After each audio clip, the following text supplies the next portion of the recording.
जय गुरुदेव, जय जय गुरुदेव, जय जय गुरुदेव, जय जय गुरुदेव। श्रीमद् करुणा सागर महाराज की जय। श्री कैवल धाम की जय। श्री अविचलदास जी महाराज की जय।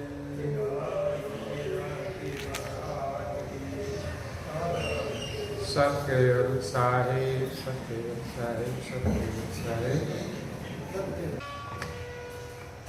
परम गुरु श्रीमद् करुणा सागर महाराज श्री रचिता पंचम स्वसंवेद यानी पंचम सूक्ष्म वेद निजपति परम प्रभाव स्कंद है चौथा और चौपाई नंबर है 55।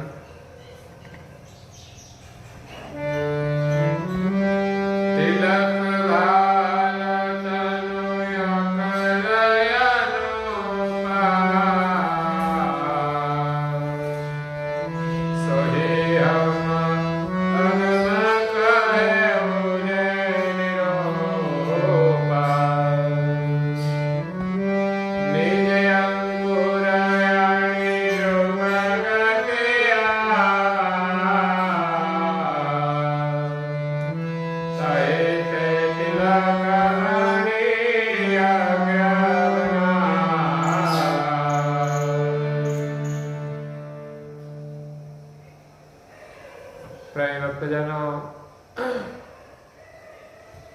ज्ञान संप्रदाय के आद्य स्थापक अनंत ब्रह्मांडाधीश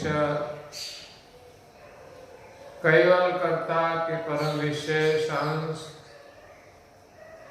सकर्ता सिद्धांत का प्रतिपादन करने वाले अनंत अंशों के तारणहार कैवल धर्म धुरंधर नव बुद्धि के सागर महान समर्थ परम श्रेष्ठ परम विभूतिवान परम दयालु परम कृपा निधि सर्वज्ञ दिव्य परम गुरु श्रीमद् करुणा सागर जी महाराज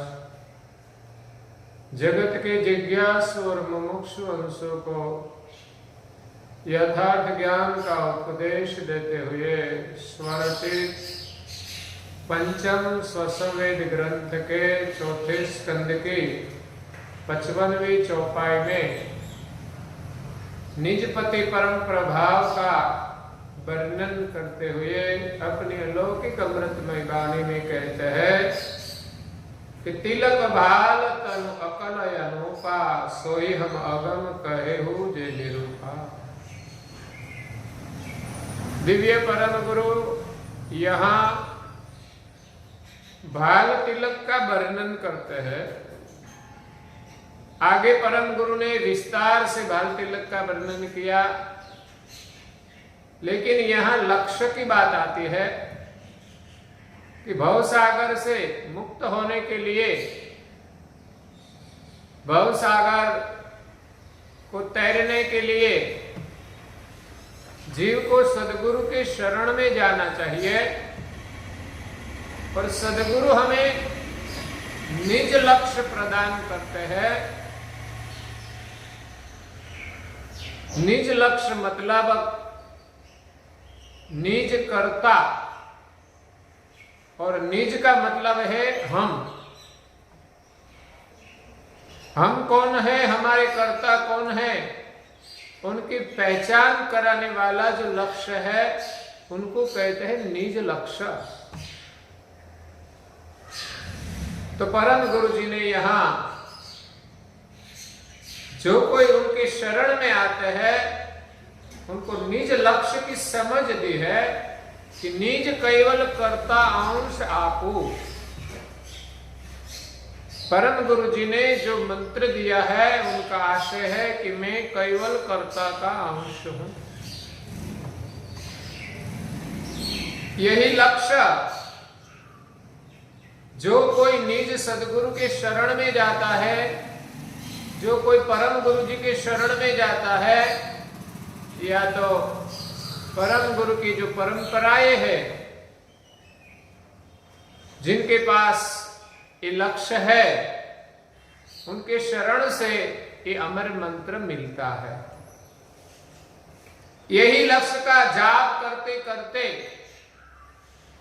हमें निसंदेह कैवल पद की प्राप्ति होती है।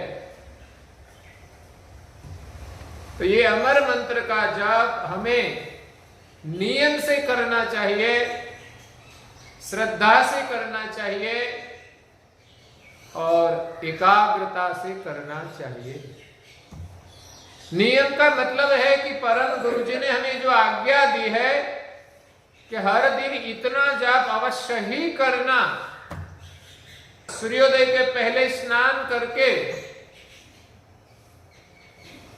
गृहस्थाश्रम में रहने वाले को 720 जाप करने को कहा है, और जो त्यागी है, साधु है, उनको 2160 जाप करने को कहा है। तो परम गुरु के वचन में हमें विश्वास होना चाहिए कि इतना तो करना ही चाहिए। हमें जन्म मरण की बीमारी लगी है, ये बहुत बड़ा भयंकर व्याधि है। इसलिए तो परम गुरु जी ने गर्भी पद में कहा,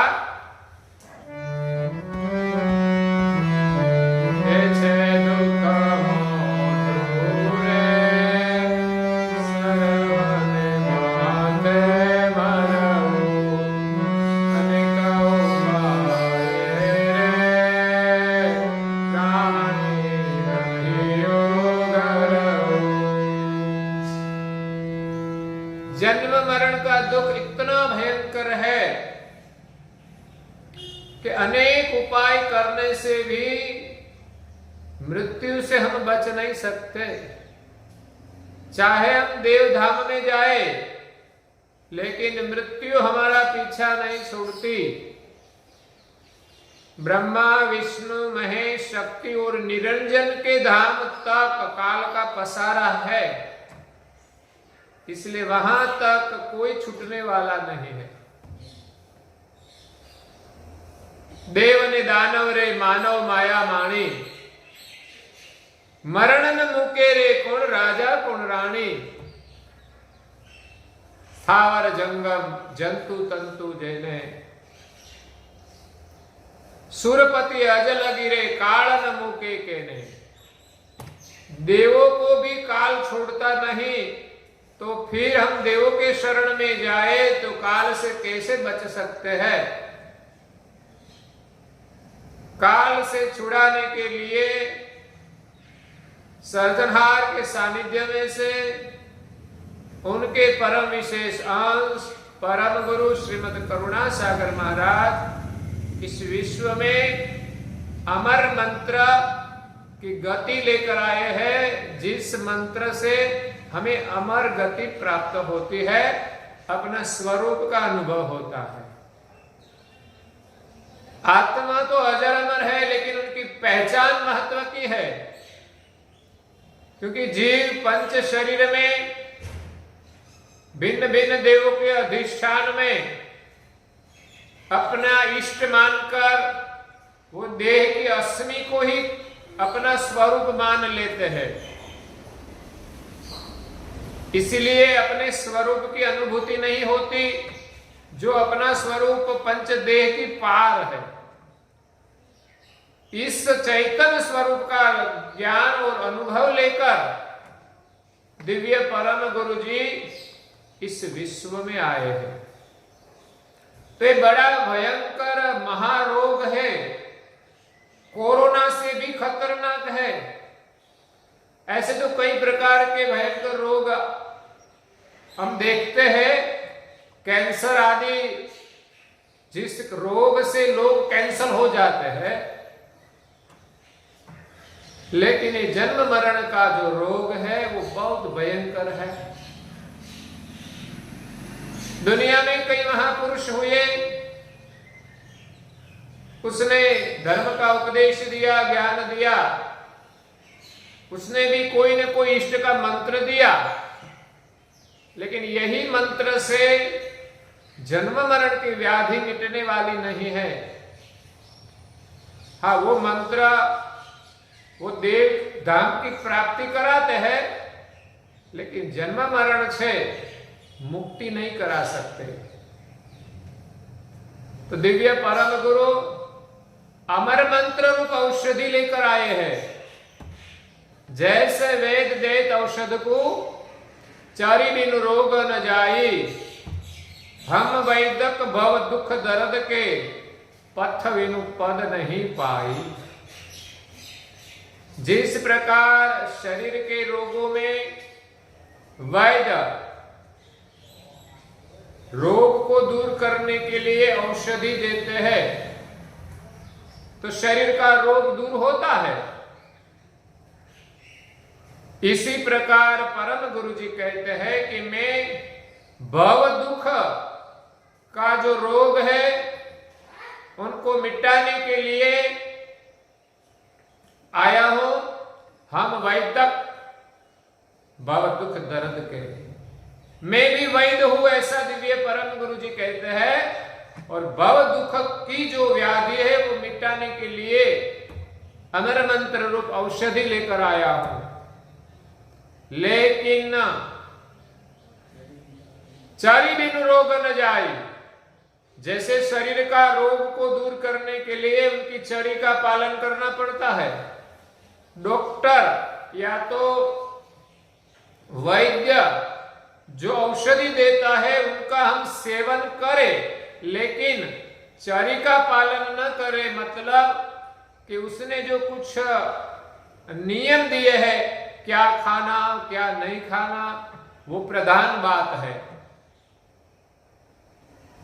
तो चरी का पालन नहीं करेंगे, अगर तो कभी कभी बिन जरूरी खाने की भी आदत होती है, कई लोगों को व्यसन होता है, तो जब बीमारी आती है तब डॉक्टर मना भी करते हैं कि ये उसका सेवन मत करना।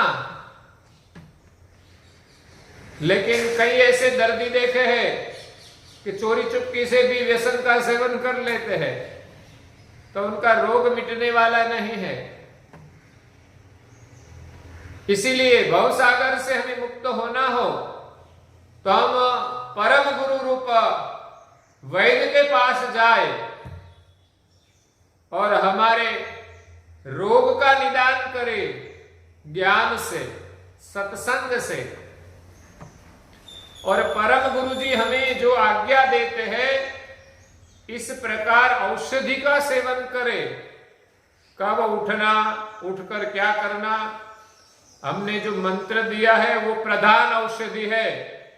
वो कहते हैं कि इतनी मात्रा में लेना, तो जैसे वैद्य कहते हैं कि इतनी गोलियां लेना, तो उतनी लेनी ही पड़ती है। हमें अच्छी न लगे, कटु लगे, फिर भी इस दवा का सेवन करना पड़ता है।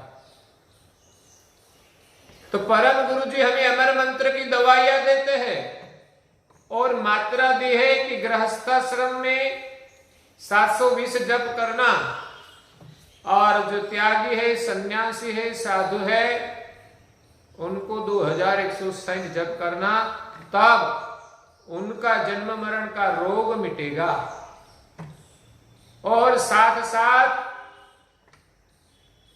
पथ बिनु पद नहीं पाई, मंत्र का जप तो करते हैं लेकिन पथ्य का पालन नहीं करेंगे,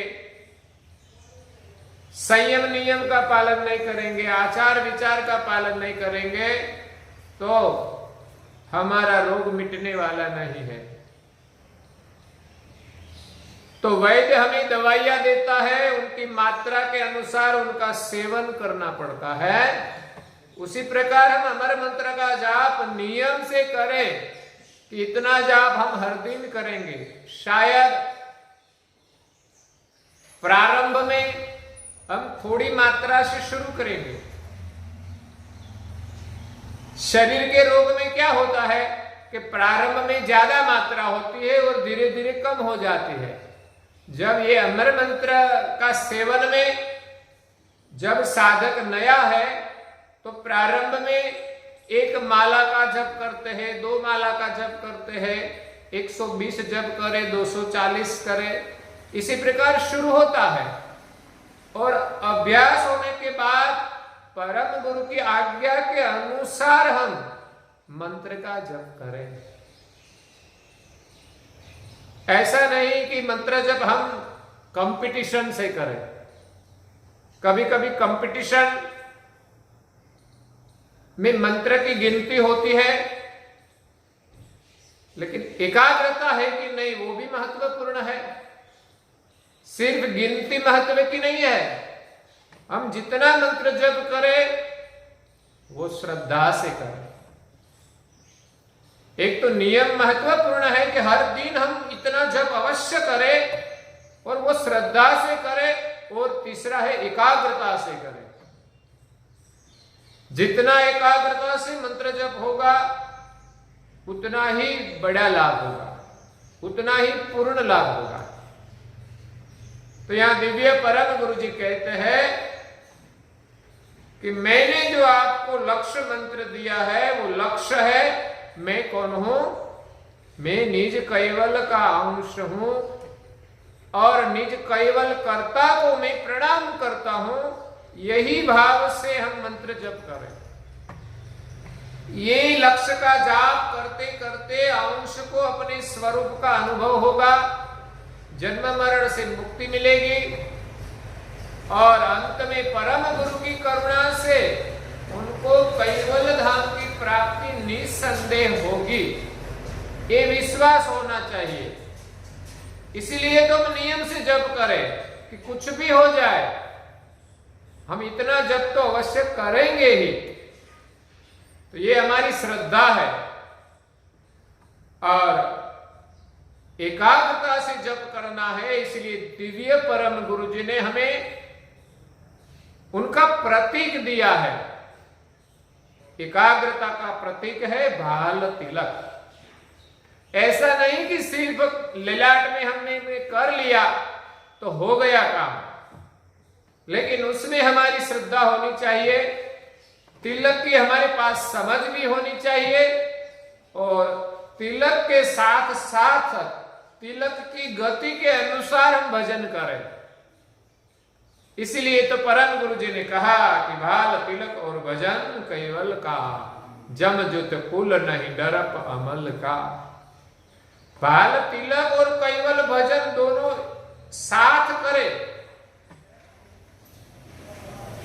तो इस साधक को यम के दूतों का मतलब जन्म मरण का भी भय रहता नहीं। तो ध्यान भजन के साथ भाल तिलक का संबंध है।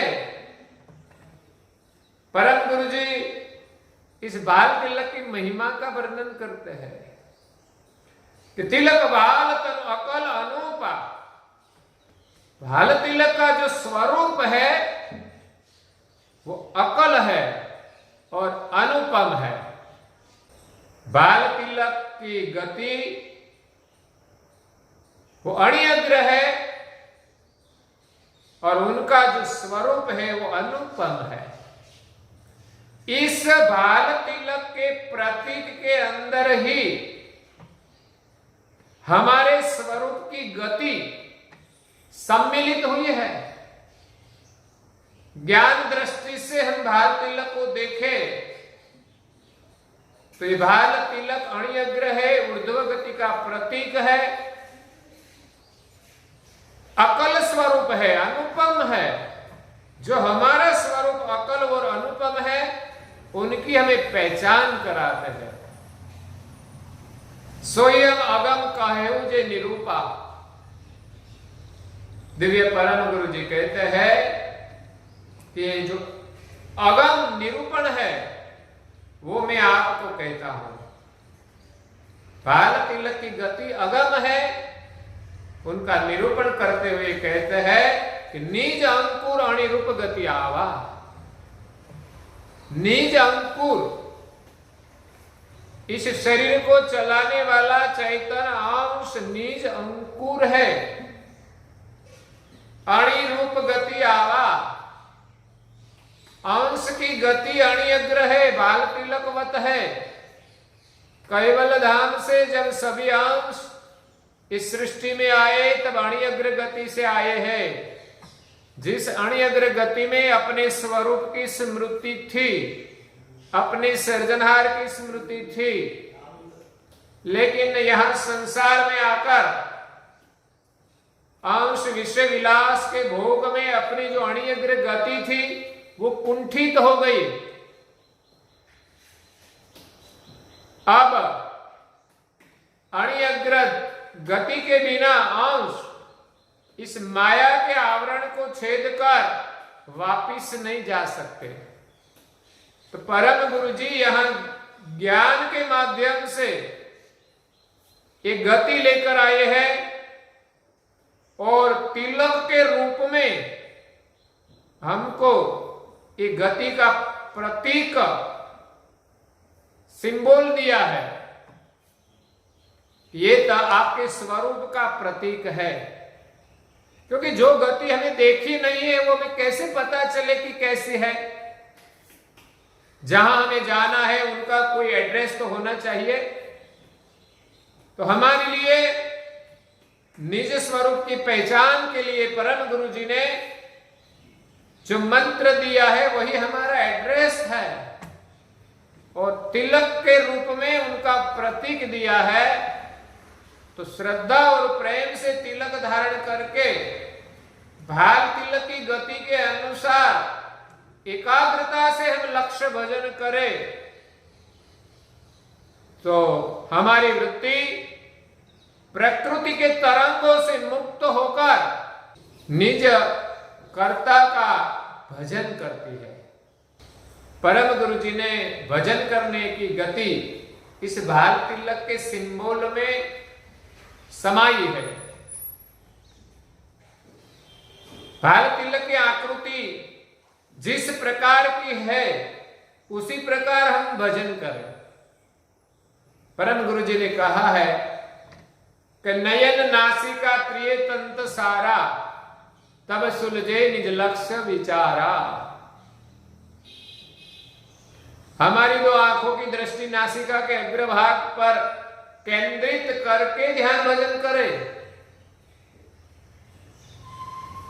जब हमारी दृष्टि नासिका के अग्रभाग पर केंद्रित होती है तब भाल तिलक की आकृति बनती है। बाहर से देखे तो उल्टी दिखाई देती है, लेकिन इस आंखों की दृष्टि नासिका के अग्रभाग पर केंद्रित होती है। तब धीरे धीरे अभ्यास से जितना ज्यादा वक्त रहती है उतनी भीतर से हमें भाल तिलक की गति प्राप्त होती है। नासिका के अग्रभाग पर दृष्टि स्थिर करके हम जितना भी अमर मंत्र का जप करने का अभ्यास करेंगे उतनी ही भीतर से हमें भाल तिलक की गति प्राप्त होगी। जैसे आंखों की दृष्टि सूर्य और चंद्र नासिका के अग्रभाग पर केंद्रित होती है, तब हमारी सूर्य और चंद्र दो नाड़ी है, नासिका के दो द्वार है, इसमें दाया जो सूर्य नाड़ी है और बाया वो चंद्र नाड़ी है। सूर्य नाड़ी को पिंगला कहते हैं और चंद्र नाड़ी को इंगला कहते हैं। वो दो नाड़ी प्रकृति में एक होती है और वहां से सूक्ष्मणा शुरू होती है। तो जितना ज्यादा वक्त हम नासिका के अग्रभाग पर दृष्टि केंद्रित करें तब दो नाड़ी का संगम होता है, वहां प्रकृति है, इसलिए हमारे साथ संघर्ष होता है विचारों का, कभी निंद्रा का, ये सब प्रकृति का प्रभाव है। लेकिन एकाग्रता से हम भजन करेंगे तो ही इस प्रकृति के आवरण को हम तोड़ सकेंगे। जो नासिका के अग्रभाग से हमारी दृष्टि दूर गई तो हम लक्ष्य भजन नहीं कर सकेंगे। तब हमारा मन मंत्र जप को छोड़कर कहीं विचार में चले जाएंगे, तो कभी निंद्रा में चले जाएंगे, ऐसी कई प्रकार की बाधाएं आती है। तो भाल तिलक की गति के अनुसार हम लक्ष्य भजन करें, तब ही लक्ष्य भजन होता है। नैन और नासिका दोनों के बीच की जो दृष्टि है वो निर्मल है। नासिका के अग्रभाग से आगे बढ़ती है तो प्रकृति का प्रदेश शुरू होता है। इसीलिए नासिका और आंखें दोनों के बीच में हमारी सुरता का विलास होना चाहिए। ज्यादा वक्त उसमें विलास करेंगे तो अंतर्दृष्टि खुलेगी और सूक्ष्मता का प्रवास शुरू होगा। लेकिन ऐसा नहीं कि हम बैठे तुरंत ही शुरू हो जाएगा। कई अभ्यास के बाद ये रास्ता खुलता है और आगे का मार्ग मिलता है। तो परम गुरु जी ने यहां भाल तिलक का वर्णन किया है कि तिलक भाल तनु अकल अनुपा, सोही हम अगम कहेउज निरूपा, निज अंकुर अणिरूप गति आवा, ताही ते तिलक अणि अग्र बनावा। सृष्टि में जितने भी अंश है, सामान्य अंश के देव धामों में रहने वाले देवी अंश, वो सभी अंश कैवल धाम से जब सृष्टि में आए तब अणि अग्र गति से ही आए हैं। और उनको निज धाम में जाना हो तो वही परम गुरु के लक्ष्य की अणि अग्र गति मिलेगी, तब ही जा सकते हैं। इसलिए परम गुरु जी ने जो भाल तिलक बनाया है वो अणि अग्र बनाया है। वो मात्र बाह्य सिंबल नहीं है, उनके भीतर अपने स्वरूप की गति है। और परम गुरु जी ने तो आगे विस्तार से वर्णन कर दिया कि सारी सृष्टि अणि अग्र गति से ही चलती है। तो अणि अग्र गति से हम केवल लक्ष्य का भजन करें, ललाट में भाल तिलक धारण करके, तो हमें अवश्य निसंदेह कैवल धाम की प्राप्ति होती है। तो इसी के साथ आज के प्रवचन को हम यहाँ विराम देते हैं। आगे का प्रवचन हम कल सुनेंगे। श्रीमद् करुणा सागर महाराज की जय, कैवल धाम की जय, श्री अविचलदास जी महाराज की जय।